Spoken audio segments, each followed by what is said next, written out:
Hello friends, आप सबका कक्षा 10 के मॉडल पेपर की सीरीज में हार्दिक स्वागत है।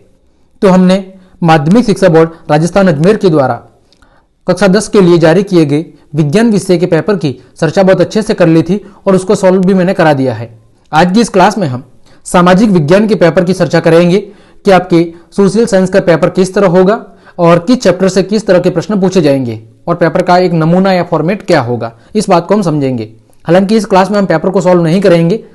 अगर आप चाहते हो कि पेपर को सॉल्व करा दे तो इसके लिए आप मुझे कमेंट कर दे, ताकि अगर कई सारे स्टूडेंट्स की रिक्वेस्ट होगी तो मैं निश्चित रूप से इसको सॉल्व भी कराऊंगा, क्योंकि सॉल्व कराने में निश्चित रूप से समय ज़्यादा लगेगा। तो अगर आप सबकी डिमांड होगी तो मैं आपको सॉल्व जरूर करा दूंगा। ठीक है, तो चलिए शुरू करते हैं। आपका पेपर है वो 80 अंकों का होगा और समय होगा आपके पास 2 आवर्स और 45 मिनट। ठीक है, तो आपका पेपर है वो 4 खंडों में विभाजित होगा, अ, ब, स और द, और अलग अलग खंड में अलग अलग तरह के प्रश्न पूछे जाएंगे। तो चलिए शुरू करते हैं। देखें, पहला है खंड ए। तो खंड ए में आपके सामने कुछ बहुविकल्पी प्रश्न यानी अभ्यसद दिए गए हैं। पहला अभ्यसद है वो है 1929 का कांग्रेस अधिवेशन कहां हुआ था, आपको वो स्थान बताना है। दूसरा है जर्मन बलूत किसका प्रतीक है, किसका प्रतीक है वो हमें बताना है। तीसरा, ब्रेटन वुड्स सम्मेलन में किस संस्था की स्थापना की गई थी, उस संस्था का हमें नाम बताना है। चौथा है लौह अयस्क किस प्रकार का संसाधन है, उसका प्रकार हमें बताना है। पांचवा, किस राज्य में मरुस्थलीय मृदा मुख्य रूप से पाई जाती है, वो स्थान बताना है। छठा, प्रोजेक्ट टाइगर की शुरुआत कब हुई थी, वो सन बताना है। सातवां, श्रीलंका एक स्वतंत्र राष्ट्र कब बना, वो सन बताना है।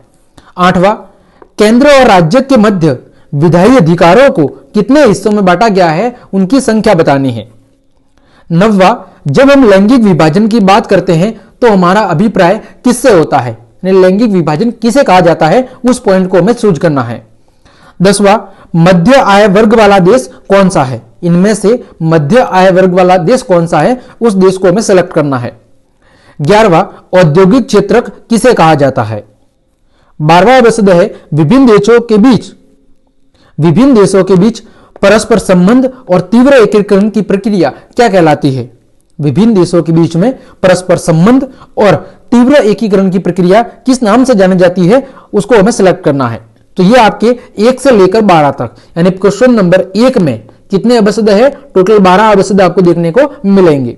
दूसरा प्रश्न है वो है रिक्त स्थानों की पूर्ति कीजिए। आपके सामने कुछ रिक्त स्थान है और उनकी आपको पूर्ति करनी है।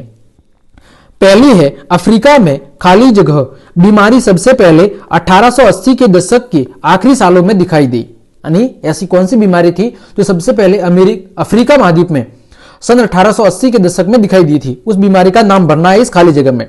दूसरा, भारत के कुल खाली जगह प्रतिशत भौगोलिक क्षेत्र पर वन स्थिति है, यानी भारत के कुल कितने प्रतिशत क्षेत्र पर वन मौजूद है, वो प्रतिशत यहां पर खाली जगह में लिखना है। तीसरा, खाली जगह अन्य जाति समूहों से भेदभाव और उन्हें अपने से अलग मानने की अवधारणा पर आधारित है, यानी कौन सा सिद्धांत है जो अन्य जाति समूहों से भेदभाव और उन्हें अपने से अलग मानने की परंपरा पर आधारित है, उसका हमें नाम बताना है। चौथी खाली जगह है मानव विकास रिपोर्ट देशों की तुलना शैक्षिक स्तर, स्वास्थ्य स्थिति और खाली जगह के आधार पर करती है, यानी जो मानव विकास रिपोर्ट है वो विभिन्न देशों की जो तुलना है वो शिक्षा के स्तर पर, स्वास्थ्य स्थिति और खाली जगह किस आधार पर करती है, उसका हमें नाम लिखना है। पांचवी खाली जगह है किसी देश के भीतर किसी विशेष वर्ष में उत्पादित सभी अंतिम वस्तुओं और सेवाओं का मूल्य खाली जगह कहलाता है, वो मूल्य किस नाम से जाना जाता है, वो हमें शब्द यहां पर लिखना है। छठा, बहुराष्ट्रीय कंपनियों द्वारा किए गए निवेश को खाली जगह कहते हैं। तो ये आपके पास दूसरे प्रश्न में टोटल 6 क्या थी, रिक्त स्थान थी। ठीक है, अभी भी खंड पहला ही है। इसमें तीसरा प्रश्न है वो है अति लघुरात्मक, यानी प्रश्नों का उत्तर आपको या तो एक शब्द में देना है या अधिकतम एक पंक्ति में देना है। पहला है गिरमिटिया शब्द से आप क्या समझते हैं, गिरमिटिया शब्द से आप क्या समझते हैं। दूसरा, वीटो किसे कहते हैं। तीसरा, यह कथन किसका है कि जब फ्रांस सीखता है तो बाकी यूरोप को सर्दी जुकाम हो जाता है। चौथा है बाढ़ नियंत्रण हेतु कोई एक उपाय सुझाइए। पांचवा है भारत के उत्तरी पूर्वी राज्यों में कर्तन दहन कृषि को क्या कहा जाता है। छठा है किसी एक रेशे वाली फसल का नाम बताइए। सातवां है बेल्जियम ने 1970 से 1973 के बीच कुल कितने संशोधन किए। आठवां सत्ता के विकेंद्रीकरण से आप क्या समझते हैं या क्या आशय है। नौवां कार्लोस, स्मिथ और नॉर्मन तीनों में क्या एक समानता थी, उस समानता को बताना है। 10वां नवीकरणीय और गैर नवीकरणीय साधन का एक एक उदाहरण देना है। 11वां अतिरिक्त रोजगार के सृजन का कोई एक उपाय सुझाना है। 12वां वैश्वीकरण की प्रक्रिया को उत्प्रेरित करने वाला मुख्य कारक कौन सा है। तो ये तीसरे प्रश्न में भी कितने हैं, टोटल 12 है। तो पहले प्रश्न में कितनी थी, 12 अभ्यस्त थे, दूसरे में 6 खाली जगह थी और तीसरे में 12 अति लघुरात्मक प्रश्न है। यानी यहां तक आपके कितने नंबर हुए, पहले खंड में टोटल 30 नंबर हो गए। कितने हो गए, 30 नंबर। अब बात करते हैं खंड बी की। तो खंड बी में लघुरात्मक प्रश्न है, प्रश्न संख्या 4 से लेकर 16 और शब्द सीमा है जो उत्तर की वो है अधिकतम 50 शब्द और प्रत्येक प्रश्न कितने अंकों का होगा, 2 अंकों का। चौथा प्रश्न है रेशम मार्ग से किन किन वस्तुओं का व्यापार होता था, उन वस्तुओं के नाम बताने हैं। 5वां वीना संधि के प्रमुख उद्देश्य लिखिए, यानी किस उद्देश्य या किस मकसद को लेकर वीना संधि का आयोजन किया गया था। 6 जलियांवाला बाग हत्याकांड पर एक टिप्पणी लिखिए संक्षिप्त रूप में। 7वां एजेंडा 21 के मुख्य उद्देश्य क्या है। 8वां संकटग्रस्त जातियों पर एक संक्षिप्त टिप्पणी लिखिए। 9वां भारतीय कृषि पर वैश्वीकरण के प्रभाव को स्पष्ट कीजिए कि भारतीय कृषि पर वैश्वीकरण का क्या प्रभाव हमें देखने को मिला है। 10वां बहुसंख्यावाद को बनाए रखने के लिए श्रीलंका सरकार द्वारा कौन कौन से कदम उठाए गए हैं, उन कदमों को हमें लिखना है, क्या क्या प्रयास किए गए हैं। 11वां संघीय शासन व्यवस्था से आप क्या समझते हैं।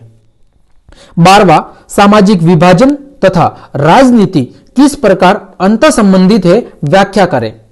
सामाजिक विभाजन और राजनीति दोनों एक दूसरे से किस तरह जुड़े हुए हैं उसकी हमें व्याख्या करनी है। 13वां विकास की धारणीयता से आप क्या समझते हैं।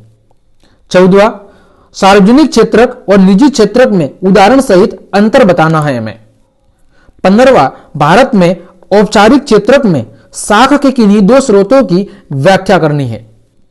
16वां भारत सरकार द्वारा विदेशी व्यापार पर अवरोधक लगाने के किन्हीं 2 कारणों का उल्लेख करना है।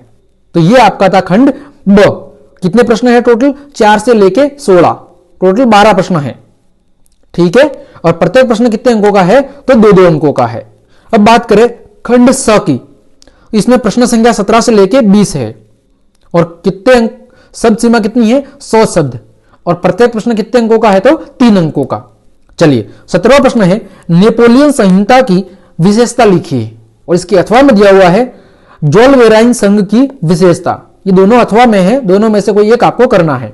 18वां आपके अनुसार पानी के संरक्षण और प्रबंधन में बांध किस प्रकार मदद करते हैं और इसके अथवा में लिखा हुआ है बाढ़ से बचाव के लिए कोई 3 सुरक्षा उपाय बताने हैं।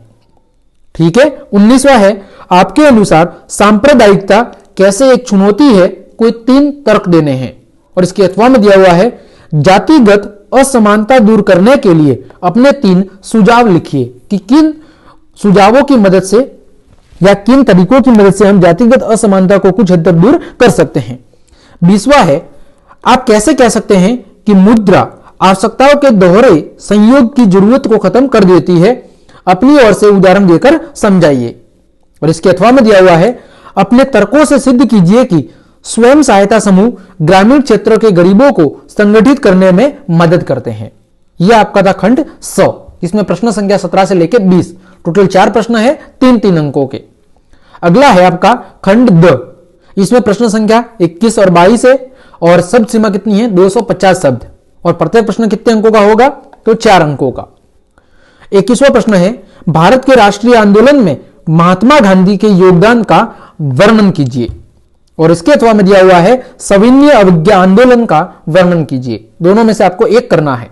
22वां नेपाल में लोकतंत्र के लिए दूसरा आंदोलन के विभिन्न चरणों को स्पष्ट करना है और इसके अथवा में दिया हुआ है आंदोलनकारी समूह क्या होते हैं, इसके प्रकारों के बारे में भी बताना है।